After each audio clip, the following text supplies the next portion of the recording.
Cool. Here we are after a long time away from a Hey, universe far YouTube. away. Yeah. Do we want to do like a little update first? Do we want to do? What do we have to update on? I mean, things haven't changed much. We're still kind of in Things haven't changed. limbo. we miss doing videos together, but Which is why we're here. yeah, which is why we're here doing this. But no update or change on making it a regular thing yet. Again. Anyway, why are we here making this video? Because we just went and saw the movie 1917, and now we're gonna talk about it. Yeah. So let's just give our quick overview, and then we're gonna say spoilers. Yeah, because details. In I mean, case at you this don't want point, the movie's been out for almost 2 months now. Everyone's already talked about it. Everything said what there is to be said. So, like, on that kind of level, I don't know if we have anything to add. I don't know what other people have said. I just know it's been around. So, if you're here, it's because you want to know what we think. So, here we are. Here we are. First off, if I can, loved this movie. yeah.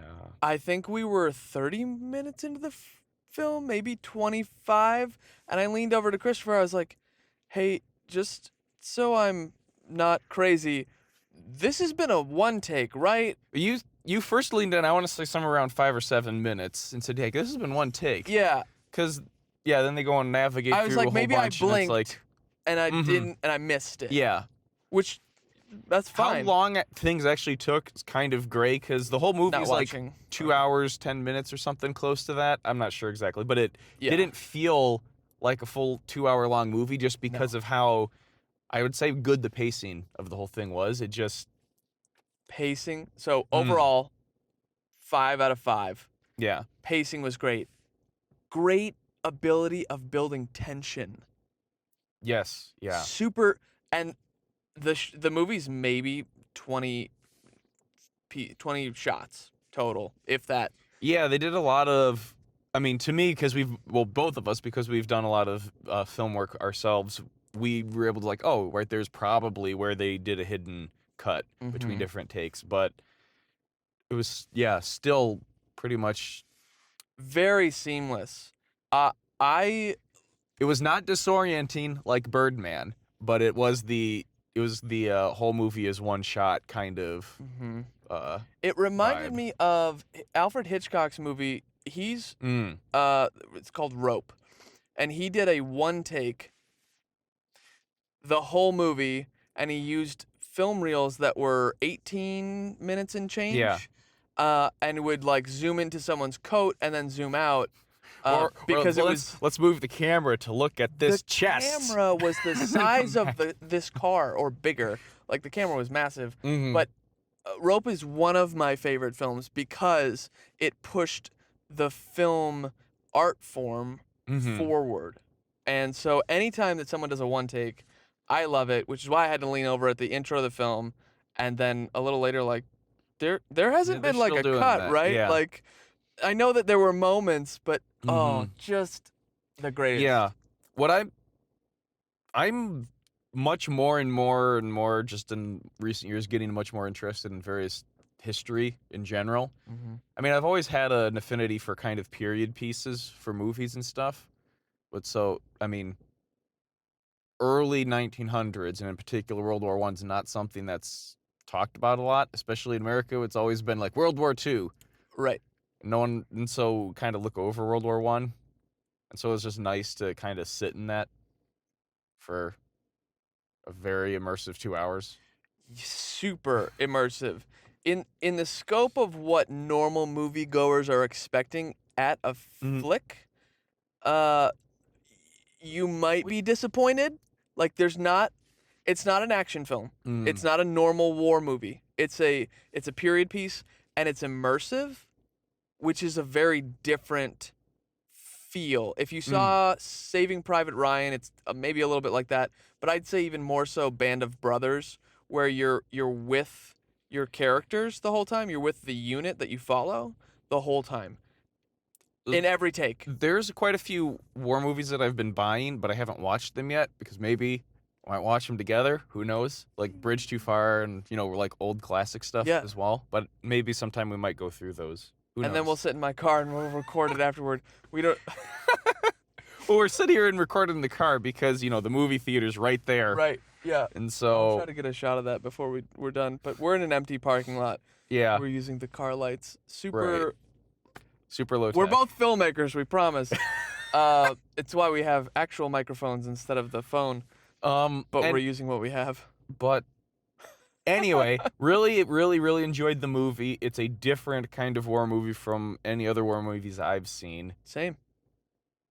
And I know, was it Best Picture? I know it got nominated for a bunch and won a bunch, but I've paid zero attention. I didnn't I've watch paid the zero. I never watch them, awards. but I've paid zero attention to even what won what. Sorry, guys. I know it won something, and whatever it won, it deserved it. I don't know what.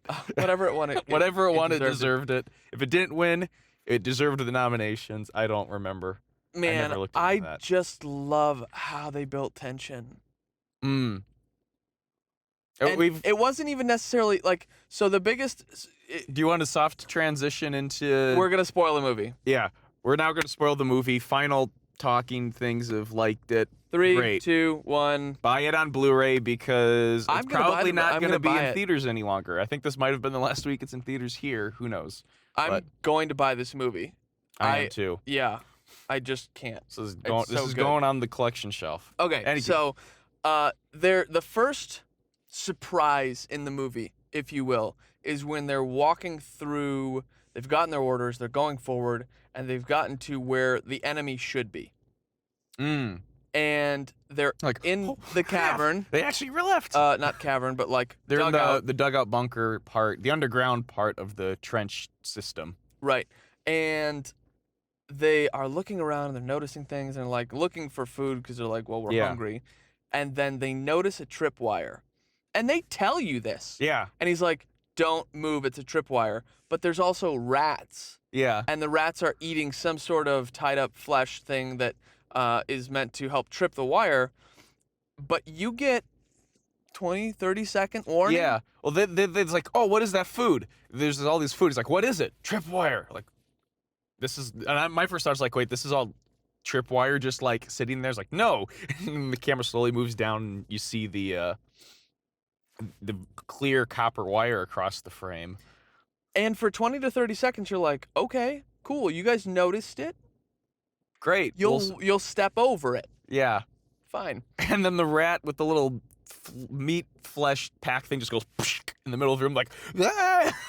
And then drags it, and they're like, "Oh, don't move!" No. And then the rat triggers it, and you jump. I don't know. Oh did you yeah, jump? I jumped. I definitely jumped. Because even though they warned you, and you see it, you're like, "Oh no." Are they gonna like? We're only maybe a 30% way through the movie. I don't know what's gonna happen. Yeah, It had to have been half an hour at that point. yeah. Yeah. But this is one of those moments I'm talking about. Like they do some stuff before this, and there's tension. Mm-hmm. But this is like one of the first very, like the escalated tension, like a climax tension. Right. And you're just like, oh. And then you do this thing. I don't know if you did this, but I did this, where you like catch yourself not breathing, Mm-hmm. and you're like, So, okay. I mean, they did a lot of things really, really well. Like, if we go a little bit earlier, when they're starting their crossing across no man's land, just at the very beginning when he's pulling the barbed wire away, and like his hand slips and then gets caught on a barb on the wire, and just like that, and the fact that throughout the entire movie, I mean, especially until they get into the trench, he's like going, ah, and his hand, like shortly after that, his hand goes into an open wound of a dead body. And my first thought is like, oh no, oh no. It's like the Oregon Trail. You died of dysentery. Sorry. Yeah, that is going to fester, which it actually didn't because Didn't have time. Out. Yeah, didn't have time. Didn't have time. It was only a day, so maybe it would later, but he washed it out Yeah. later. Okay, bringing up transitions of time. So this, oh my God. Yeah, this whole is the movie greatest. takes place in a duration of like 24 hours, maybe 28. 24. Yeah, maybe 28. The transitions of location and time spent doing things Mm-hmm. without making it feel shortened and staying on the cut. Yeah. Wow, Mhm. guys, just wow. Ah, They're I just sitting in the. oh man, please, yeah. Well, the one that comes to my mind is when he is sitting in the back of the truck, and that passage That's a of very time. clear one, yeah. And like in my mind, there's kind of this thing going on in my head is like, are they doing a bit of a weird thing where it's like it's sort of he's in the vehicle longer than he's actually in the vehicle that we're seeing, but it never cuts away and to show a clear time transition. And so my brain was wondering how that worked. Yep. It seems like it was just like, oh, he was in the car for 15 minutes and it was real time 15 minutes. You think about it, you can cut down a lot of travel as opposed to going on foot. So Yep. that kind of makes sense because they were earlier saying like, oh, it would take you like 8 hours to make this walk or something. Yep. But, if you don't have to walk for 15 minutes of that, that's gonna easily cut your time in half. Yeah. So Yeah. no, that makes sense then. Same with when he so he gets off the truck, he crosses the bridge, has a second moment of tension, and honestly, I was Oh surprised. right, yeah. He shoots he crosses the bridge that's down because they can only take him so far because they're gonna go up river and then cross over to a different bridge. He gets out and crosses the broken bridge, starts getting shot at, shoots and kills. Well, shoots at the Nazi soldier in the. Sorry. Nope, they're not Nazi. They're not This Nazi is World yet. War I. Yeah, sorry, World War I. He shoots at the German soldier. Sorry. Yep. My bad. Mm-hmm. And then infiltrates the building. Tension's high, and the guy hasn't shot back yet at him after he listed off a couple rounds. So he gets to the top and he's at the door, and he nudges the door in, and they get each other. Yeah. And they black out the film. Yeah.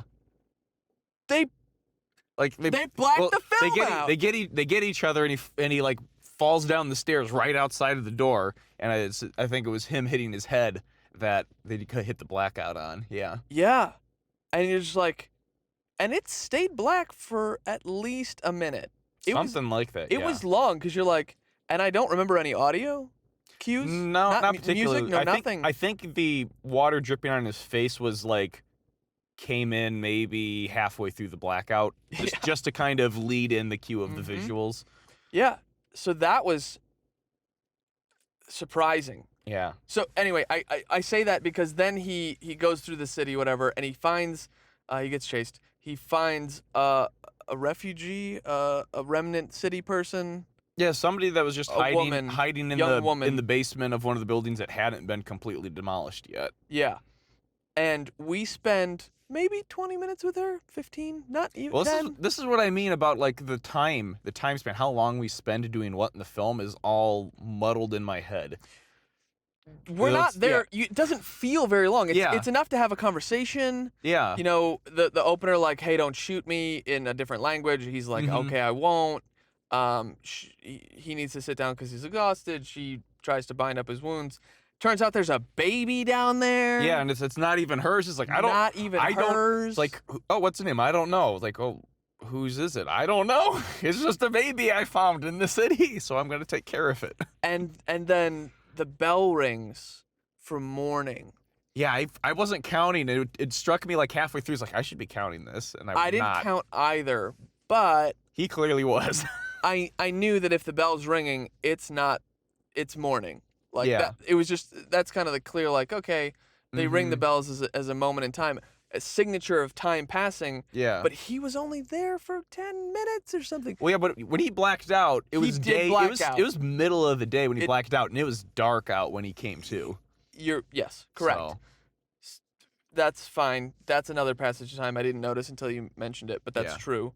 Like he was easily out for anywhere from 8 to 12, maybe even more hours. Yeah. But the oh man, you gotta check it out. In humor purpose things, when he's having a conversation with his woman about the baby, and she's like, "Oh, she doesn't eat your army rations. She needs milk," and he's like, "Milk? I took milk earlier during the film." Yeah, earlier in the film, I took milk from the bucket where there was that cow that wasn't shot. Yeah, here, have this. And she's like, "Wow, you brought milk." and I it was like a touching moment, but I still had to comment to Christopher. I was like, wow, early 1900s milk. Any kind of milk will do. It's fine. Yeah. Hey, I guess. Yeah. Something I've commented on in the theater that struck me was at the beginning of the film we have our two characters that we believe we're going to be following throughout the entirety of the film, and something that struck me was what then I said is like I don't know if what blend of direction and casting all of this was, but it was very clearly a deliberate choice that one of the characters would have been tall and slim and the other one a little bit more stout, a little bit shorter. Not he wasn't fat or anything, but he was just he was a bit more than the other guy that was taller and Thick, yeah, he was as the thicker. kids say. Yeah, thick. No, There's the just thick. short and thick, and tall and not quite lanky, but they had very clear and distinguished silhouettes, which actually, I mean, it makes them easily recognizable just from their silhouette. Yeah, which you see a little bit when they're going through that underground part of the tunnel where they just have the that lamp. Yeah. Which that was really cool scene because I've seen some like game mods and stuff taking place in World War I, and that was one of the things that I always thought was kind of cool was the little like light box with the reflector to.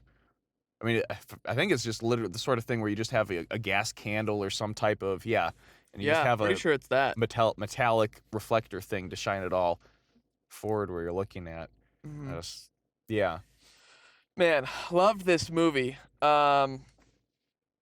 I mean, Might see it again if it's still available somewhere like in the cheap theater around town. yeah. If it's still there, yeah, I definitely might go see it again. Otherwise, I'm definitely gonna buy it and watch it again once I'm gonna it's buy on, it regardless. But on yes. Blu-ray. The camera movement and stuff, since there's so much of it that's kind of a one-shot feel, and with hidden cuts and stuff throughout. There's only one moment that I ever found anything a bit strange, and I don't remember exactly where it was, but they were doing a panning shot across. I don't know if they were looking across a crater or if they were looking across part of a trench or something, but it was just at the right speed where it was all blurry in the kind of way where you couldn't quite see it. There's only one time, and that really stuck out to me. And I'm only mentioning it of how disorienting that one thing was because of how great everything else was. Right, and it wasn't even like super noticeable. But you actually know the spot I'm talking about where it does a slow. I'm thinking about the intro. Like when they got into the first crater after they've gotten their mission. It was fairly early in the film. I don't remember when it happened. Okay, but there's only that's when I noticed it and started thinking about the lens because we're gonna talk. Oh no, the spot where they go down, the spot where they go down the crater and they go around and the camera moves across. That was great. Like that's You're not talking about the first hill, like getting into that crater? No. Okay. This was much closer to the trench somewhere because it was white and gray rocks behind them. Okay. And it was just the slow. It might have been right after they came out after the tripwire mine. Okay. And then they do that slow turnaround where they finally then show the one guy's face. Yep. Like, yeah. That one spot was the only, and it might actually have been purpose and intentional now that I'm thinking about it, given what they just went through, if that's where it indeed happened. The disorientation. Because that was an explosion. Because it was moving at just the right speed where it was just enough blur to not be able to clearly see anything. Okay. But it was not fast enough to be like, I remember now what we're looking at. So it's like, it was, the only reason I'm focusing on it so much is because of how good everything else was. And it's also because I'm trying to figure out when it took place in the movie, and I don't remember when it took place. So, moving forward in conversation. Yeah. We were talking, I leaned into Christopher at some point, and I said, do you think, I thought I had heard him mention something about a lens.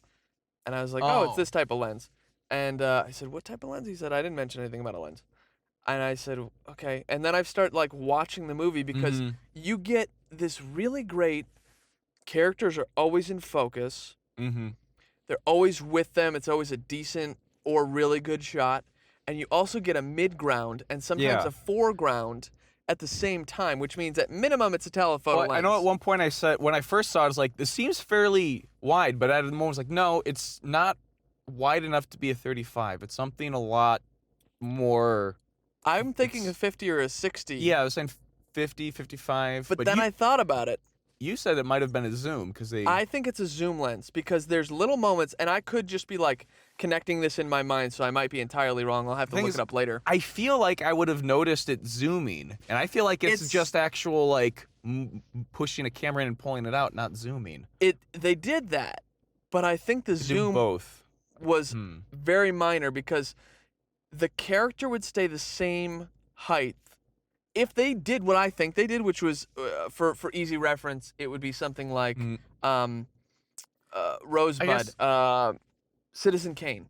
Citizen Kane, at the intro shot, it's coming in and they're doing a zoom. Sorry, I'm blocking my face. They do a zoom push at the same time. I don't remember seeing that ever happen in this movie. I think it happened. Okay.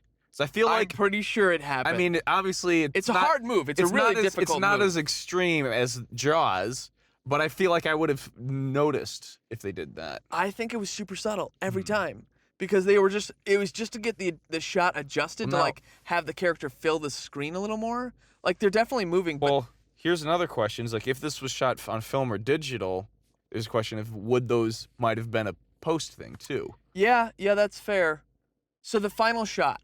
Okay, let's talk about that for a second. Yes. I'm trying to remember how. Yeah. Okay. Because it starts in a field, it ends in a field. It starts in a dirtier dugout. What do you call it? A line? I don't know. Where it starts out. They start out in a field behind one of their front lines that was dug out of a trench. And they end in a line where he gets to eventually. And the color. Oh man, it's so good, guys. It's just the greatest. The final piece ends in a film, or sorry, in a meadow, just like it starts, and then he's walking toward the tree, this lone standing tree, and he started leaning against a tree. Sorry, keep going. It's just like there are so many things that are coming into my mind right now. Yeah. I want to make sure that I don't forget them. And that's one of the clearest moments to me that they did a push in and a zoom because the camera gets a little shakier.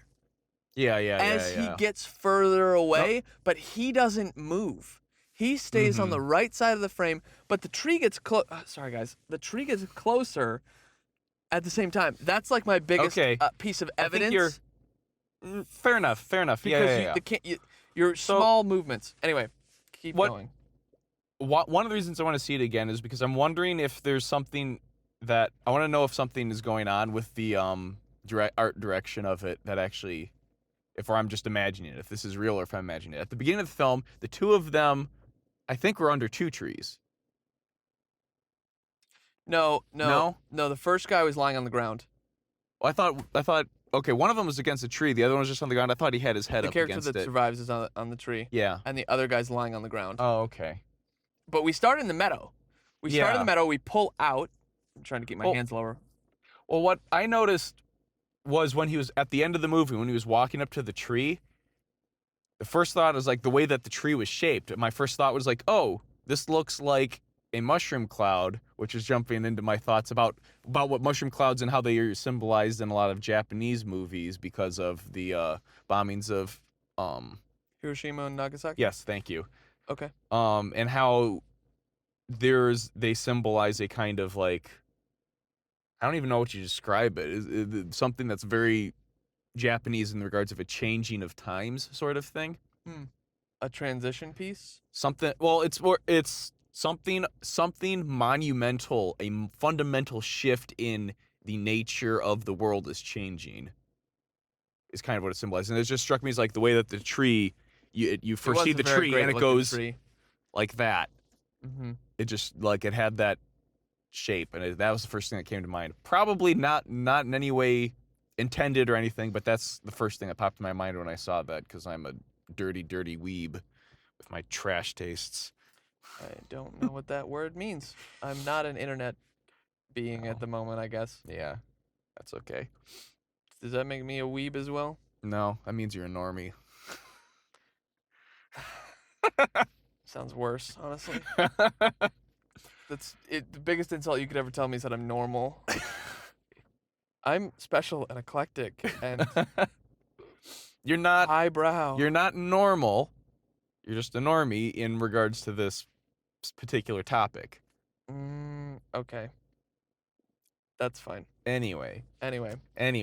All that stuff to say, we both loved the movie. Yeah. Different things that we remembered about it. Buy it, check it out. Just loved it.